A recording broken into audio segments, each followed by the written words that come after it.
잠언 13장 1절부터 13절까지 말씀 교독으로 읽고 우리 마지막 13절은 함께 읽도록 하겠습니다.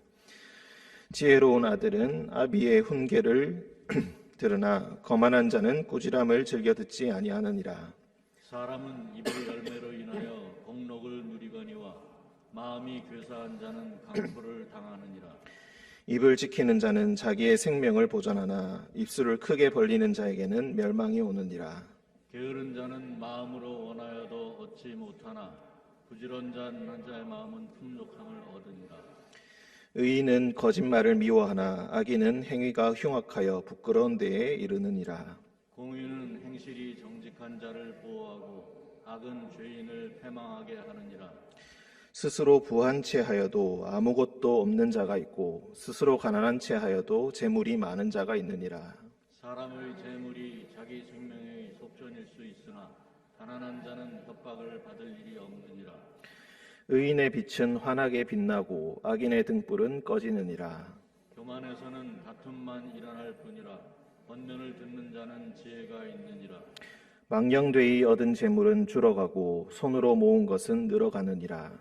소망이 더디 이루어지면 그것이 마음을 상하게 하거니와 소원이 이루어지는 것은 곧 생명나무니라. 함께 읽겠습니다. 말씀을 멸시하는 자는 자기에게 패망을 이루고 계명을 두려워하는 자는 상을 받느니라. 아멘. 기도하겠습니다. 사랑과 은총이 충만하신 주님, 오늘 하루 주님 앞에 깨어나게 하시고 주님의 말씀을 들음으로 하루를 시작하게 하시니 감사합니다. 말씀을 따라 말씀을 우리 마음속에 우리의 몸속에 담을 때에 주님께서 우리에게 생명의 빛을 비추어 주시고 우리가 오늘도 나아가야 할 바를 주님의 말씀 안에서 깨닫는 시간 되게 하여 주옵소서. 주님께서 보여주시는 생명의 길로 그리고 빛의 길로 갈 수 있도록 우리 모든 성도님들 이끌어 주시고 지금도 몸과 마음의 질병으로 또한 경제적인 어려움으로 또한 여러 가지 자신만의 어려운 사정으로 인하여서 힘들어하고 있는 모든 형제 자매들에게 주님께서 축복을 다하여 주시사 주님의 뜻을 아는 시간으로 새로운 생명으로 나아가는 그런 시간이 될 수 있도록 주님께서 그 모든 형제들의 손을 형제 자매들의 손을 주님께서 붙들어 주옵소서. 주님께서 늘 함께하여 주실 줄 믿으며 거룩하신 예수님의 이름으로 기도합니다. 아멘. 13장 1절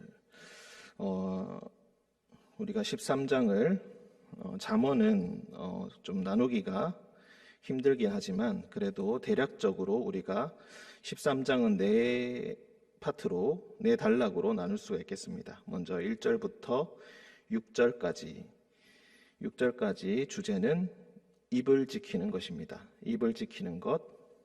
그리고 7절부터 11절까지는 부에 관한 것입니다. 부와 재물에 관한 것. 그리고 12절부터 19절까지는 12절 첫 번째 보시면은 소망이 더디 이루어지면, 그리고 19절에 보시면은 소원을 성취하면 마음에 닳더라도 미련한 자는 악에서 떠나기를 싫어한다. 이렇게 소원을 이루는 것에 관해서 이야기하고 있고, 또 20절에서 25절까지 또 한 단락을 이루고 있습니다. 의인과 악인에 대해서 이야기하고 있고, 보응을 얻고 그리고 재앙을 얻는 것, 그것에 대해서 지금 이야기하고 있습니다. 먼저 1절부터 6절까지를 보시면은 1절 지혜로운 아들은 아비의 훈계를 들으나 거만한 자는 꾸지람을 즐겨 듣지 아니한다. 12장 1절에서도 훈계를 좋아하는 자는 지식을 좋아하거니와 징계를 싫어하는 자는 짐승과 같다라고 이야기합니다. 짐승과 같다는 것은 더 나은 가치관, 더 나은 지식, 즉 지혜를 얻기를 싫어하고 더 나은 사람이 되기를 포기한 자, 성장하기를 포기한 자는 인간이기 포기하는 것과 똑같은 것이다. 그 사람은 항상 마음의 쾌락과 즐거움을 따라서 살기 때문에 그 사람은 사람이 아니라 짐승과 진배 없다. 이런 식으로 우리가 이해를 할 수 있겠습니다. 13장 1절에서도 지혜로운 아들은 아버지의 훈계를 듣는다. 자, 여기서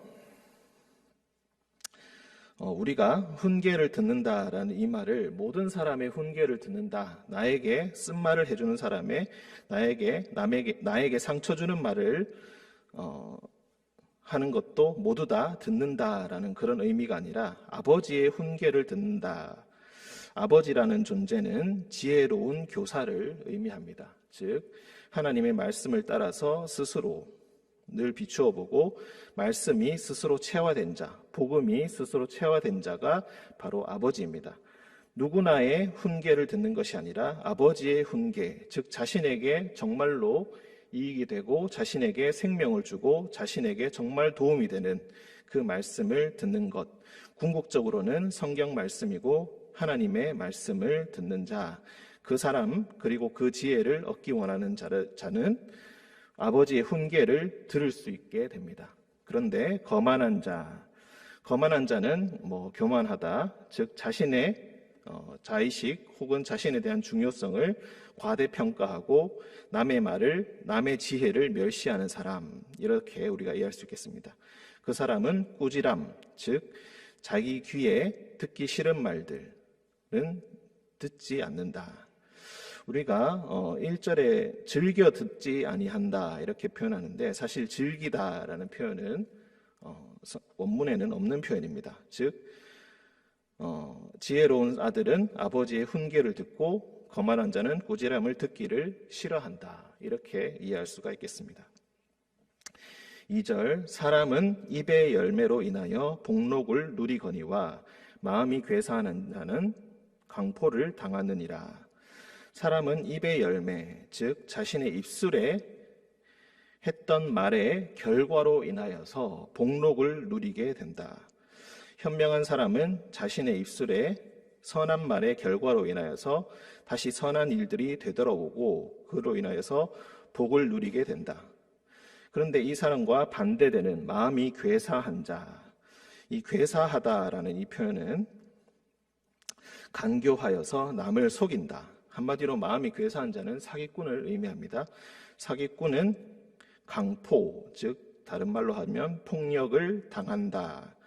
그런데 사실 여기서 당한다라는 표현은 좀 적절하지가 않고, 여기서 이 당한다라는 말은 4절에 보시면은 게으른 자는 마음으로 원한다라는 표현이 나오는데, 이 마음으로 원한다라는 표현과 당한다라는 표현이 똑같은 표현으로 되어 있습니다. 즉 마음이 간교한 사람은 폭력을 마음으로 원한다. 마음이 괴사한 자, 사기꾼은 자신의 노력에 비해서 과도한 이익을 얻기를 원하는 자이고, 그래서 폭력을 써서라도 남에게서 뺏어오기를 원하는 자다. 우리가 이렇게 이해할 수가 있겠습니다. 현명한 사람은 자신의 입술의 열매로 인하여서 복을 누리는데, 마음에 욕심이 가득하고 과도한 소망이 가득한 자는 폭력을 써서라도 남에게서 뺏어오기를 원한다. 그래서 또 계속 연결해서 우리가 읽어보면 입을 지키는 자는 자신의 생명을 보존한다. 입을 지킨다는 것은 말을 자제해서 한다는 것을 의미합니다. 그래서 반대되는 것은 입술을 크게 벌리는 자, 즉 조심성 없이 말을 함부로 하는 것을 의미합니다. 여기서 조금 의미를 부여할 수 있는 것은 이 벌리다라는 이 표현이 조금은 조속하게 들릴 수도 있겠지만 에스겔 16장에 보시면은 이 벌린다라는 말이 음녀가 다리를 벌려 음행한다라는 표현에서 나오는 그 벌리다라는 표현과 똑같습니다. 입술을 크게 벌린다는 것은 그만큼 혐오스러운 행위이고 해서는 안 될 그런 일과 똑같은 것이다. 입술을 크게 벌리는 자는 자신의 다리를 벌리는 것처럼 음행을 저지르는 것이고, 그것은 멸망을 초대하는 것과 똑같은 결과를 가져오게 될 것이다.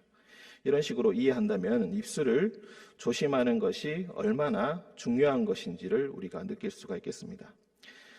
여기서 3절에 입을 지키는 자는 자신의 생명을 보존한다. 앞서서 2절에 강포를 당한다, 그리고 4절에 마음으로 원한다라고 했는데, 여기서 자신의 생명을 보존한다 할 때 이 생명도 똑같은 표현입니다. 마음에 원하는 것을 생명, 다른 말로 번역을 한 것입니다. 즉 2절, 3절, 4절 똑같은 단어로 표현하고 있습니다. 4절, 게으른 자는 마음으로 원하여도 얻지 못하나 부지런한 자의 마음은 풍족함을 얻느니라. 1절부터 6절까지 말의 결과, 입술을 지키는 것에 대해서 이야기한다고 했는데 4절은 조금 핀트가 엇나가 있는 것처럼 보입니다. 그런데 이 4절이 다음 단락과 연결되는 것으로 우리가 이해를 할 수가 있겠습니다. 7절에서부터 11절까지는 부에 대해서, 재물에 대해서 이야기하는데 이 다음 단락과 이어주는 표현이라고 우리가 생각할 수가 있겠습니다. 입술을 지키는 것과 마음으로 원하는 것을 얻는 것, 소원을 이루는 것, 이런 것은 모두 다 서로 연결되어 있다. 다 다른 주제인 것처럼 보여도 이것을 서로 연결되어 있다는 것을 깨닫는 것이 어쩌면 바로 지혜라고 할 수가 있겠습니다. 입을 잘 지키는 것은 마음으로 원하는 것을 얻는 것과 비슷한 것이다. 게으른 자는 마음으로 원하여도 얻지 못한다. 부지런한 자의 마음은 풍족함을 얻는다. 우리가 10장 솔로몬의 잠언이다라고 다시 시작을 하면서 처음에 나오는 말씀들이 바로 이 부와 재물에 관한 것입니다. 지혜의 말을 시작할 때 가장 중요한 주제로 처음으로 시작하는 것이 무엇인가? 그것은 곧 재물이다. 거기서 보시면은 계절을 따라서 추수에 참여하는 자, 참여하지 않는 자, 게으른 자에 대해서 이야기하고 있습니다. 여기서도 똑같은 것으로 우리가 이해를 할 수가 있겠습니다. 부지런하다는 것은 항상 이렇게 무리하게 활동을 하는 것이 아니라 시절을 따라서, 때를 따라서 중요한 시기를 인식을 하고 그 시기에 맞춰서 자신의 상태를 조절하면서 부지런하게 그것을 깨닫는 것을 의미합니다. 즉 시기를 잘 살펴서 자신이 해야 할 바를 잘 알고 그것을 부지런하게 행하는 것, 그것을 모두 다 포함하는 것이 이 부지런하다라는 것의 의미입니다. 5절, 의인은 거짓말을 미워하나 악인은 행위가 흉악하여 부끄러운 데에 이르느니라. 즉 이 의인과 악인, 보통 의인과 악인의 이 표현은 가장 원초적인 의미는 의인은 법을 잘 지키는 사람, 악인은 법을 지키지 않는 사람입니다. 즉 우리가 오늘날의 말로 하자면 실정법을 잘 지키는 사람, 잘 지키지 않는 사람. 그런데 이 의인과 악인은 조금 더 도덕적인 의미를 부여하면은 법을 잘 지키는 것을 넘어서 그야말로 도덕을 잘 지키는 사람, 그것을 의미하고 신앙적인 의미까지 우리가 부여한다면은 하나님의 계명을 잘 지키는 사람이라고 우리가 이해할 수가 있겠습니다. 예수님께서도 너희의 의가 서기관과 바리새인보다 더 나아야 한다라고 말씀하신 바가 있습니다. 마태복음에서 산상수훈에 나오는 말씀인데 그 말씀처럼 이 의인과 악인의 표현도 그렇게 이해할 수가 있겠습니다.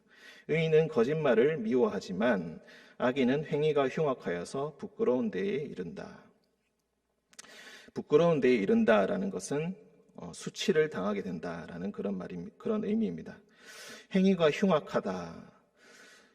사람들이 보기에 뭔가 효과가 더 있어 보이고 조금 더 화려해 보이고 그 결과가 명확해 보이는 것이 눈에 띈다 하더라도 결국에는 그 사람은 똑같이 수치를 당하게 된다. 이 말의 표현을 마음이 괴사한 자는 강포를 당한다. 즉 폭력을 원한다라는 표현과 우리가 똑같이 이해할 수가 있겠습니다.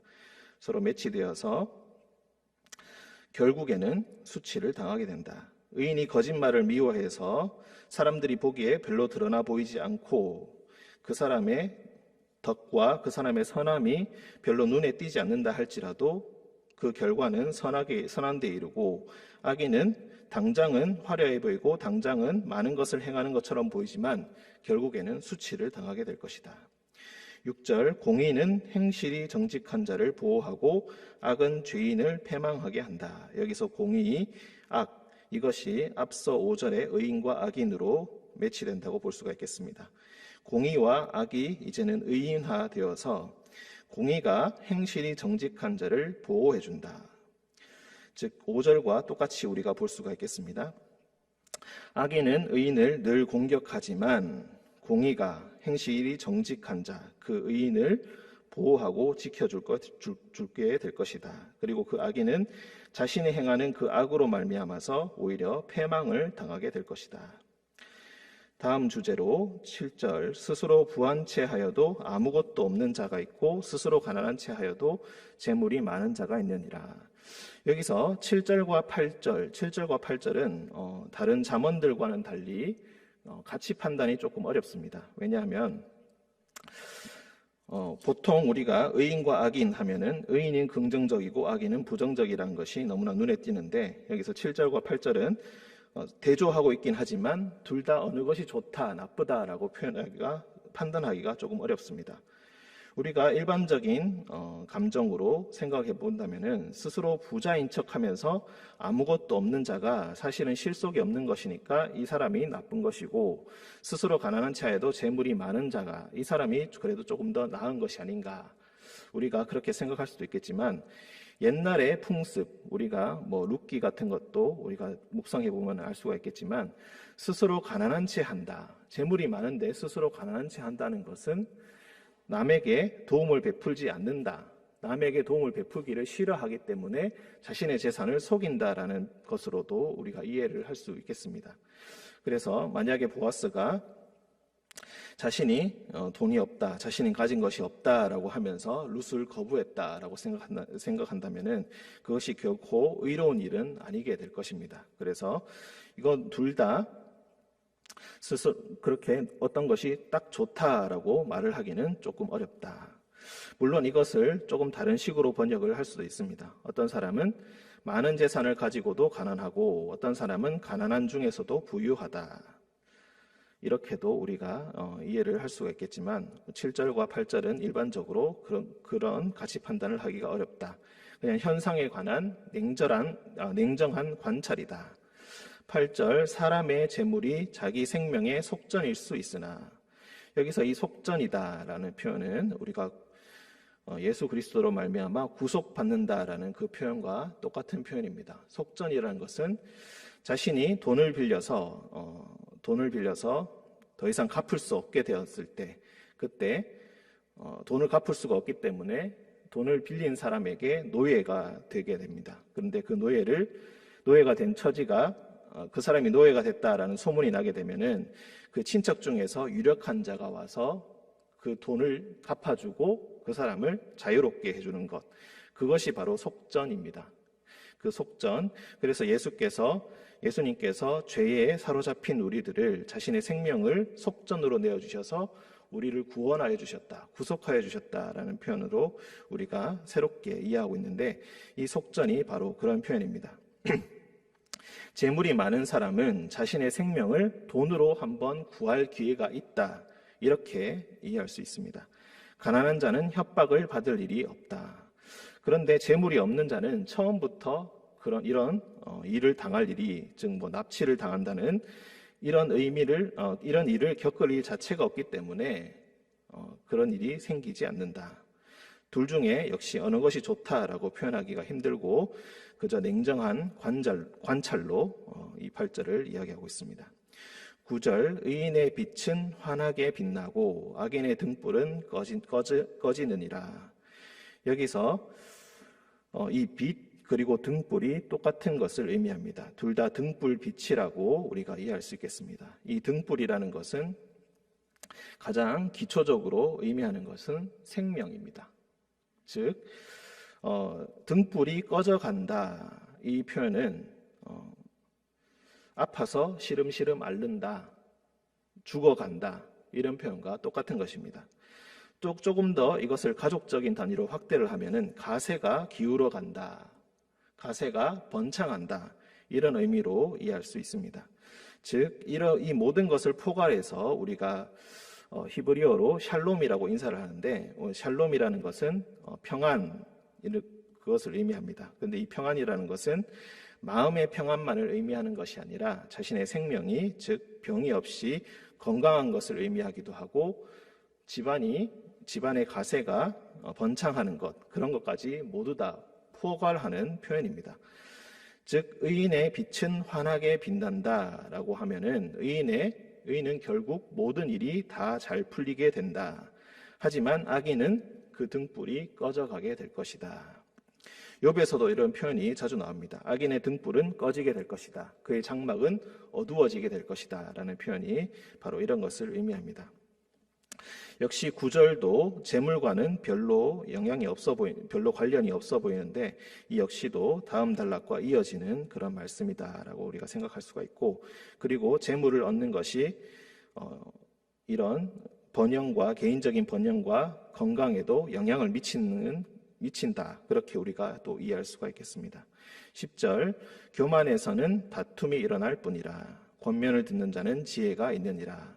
1절과 비슷한 말씀입니다. 교만, 즉 거만한 자라고 표현했었는데 자신의 중요성을 과대평가하고 남의 말을 듣지 않고 남의 말을 멸시하는 것, 자신의 고집과 자신의 경험과 자신의 지혜만 믿는 사람, 이런 사람은 결국 모든 일을 다툼으로 끌고 가게 될 것이다. 하지만 권면을 들을 수 있는 자, 가려 들을 수 있게 되고 현명하게 들을 수 있는 사람, 이 듣는다는 표현은 단순히 그냥 듣고 흘린다는 표현이 아니라 듣고 자신의 행동을 바꾸는 것까지 의미합니다. 그래서 이전에도 언급한 바가 있지만 옛날 성경에는 이것을 청종한다라고 표현합니다. 청종한다, 즉 듣고 순종한다라고 이렇게 표현하는데, 그래서 이 모든 것을 다 포괄하는 것이 바로 듣는다입니다. 권면을 들을 수 있는 자, 권면을 듣고 수용하고 자신을 바꿀 수 있는 자는 지혜가 있다. 망령되이 얻은 재물은 줄어가고 손으로 모은 것은 늘어가느니라. 이제 11절 마지막에 또 재물에 대해서 명확하게 이야기합니다. 망령되이 얻는다라는 것은 일확천금을 얻는다. 아무런 노력 없이 요행으로 큰 재산을 얻는 것을 의미합니다. 하지만 그렇게 얻은 재물은 결국 줄어들게 되고 손으로 모은 것, 여기서 손으로 모은다는 것은 천천히 정직하게 자신의 정당한 노력을 통하여서 재산을 모으는 것을 의미합니다. 그렇게 모은 것은 점점 늘어가게 될 것이다. 그런 것은 줄어들 일이 없게 된다. 12절부터 이제 소망에 가는 것입니다. 소망이 더디 이루어지면 그것이 마음을 상하게 한다. 우리가 11절과 조금 대조되는 표현으로 이해할 수 있겠습니다. 손으로 모은 것은 천천히 자신의 소망을 이루어가는 것을 의미합니다. 그런데 이 소망이 너무 더디 이루어져서, 여기서 더디 이루어진다라는 것은 천천히 이루어진다는 것을 의미하는 것이 아니라 될 듯 안 될 듯 계속해서 소망이 시간을 끌다가 결국 이루어지지 않는다라는 것을 의미합니다. 나중에라도 이루어진다는 것을 의미하는 것이 아니라 결국에는 이루어지지 않는 것을 더디 이루어진다라고 표현합니다. 소망이 이루어지지 않으면은 그것이 결국 마음을 상하게 한다. 11절과 조금 대조되어서 우리가 생각해 볼 수가 있겠습니다. 소원이 이루어지는 것은 곧 생명나무니라. 소원이 이루어지는 것은 생명나무다라는 이 표현은 그것이 그에게 건강과 활력과 소망을 준다라는 것을 의미합니다. 소망이 이루어지는 것이 중요하다. 그래서 우리가 요즘에 성공학 도서나 이런 것들을 보면은 작은 습관의 중요성을 이야기합니다. 작은 습관을 성공적으로 하나씩 이루어가게 되면 그 사람은 결국 성공의 물결을 타게 되고 그 사람은 큰 성공으로 그리고 더 큰 성취를 할 수 있게 된다라는 그런 교훈들이, 그런 지혜들이 세상에도 많이 있습니다. 이것과 일맥상통한 표현이다라고 우리가 생각해 볼 수가 있겠습니다. 13절 말씀을 멸시하는 자는 자기에게 패망을 이루고 계명을 두려워하는 자는 상을 받느니라. 말씀을 멸시한다, 계명을 두려워한다. 결국 10절의 표현과 1절, 10절, 13절이 우리가 일맥상통한 표현이라고 볼 수가 있겠습니다. 여기서 말씀이라는 것은 지혜의 말씀, 하나님의 말씀을 멸시하는 사람은 결국 패망을 이루게 되고, 계명을 두려워하는 자, 우리가 듣는다라는 표현을 여기서 조금 더 보충해서 이해할 수가 있겠습니다. 계명을 듣는다는 것은 계명을 두려워하면서 지킨다.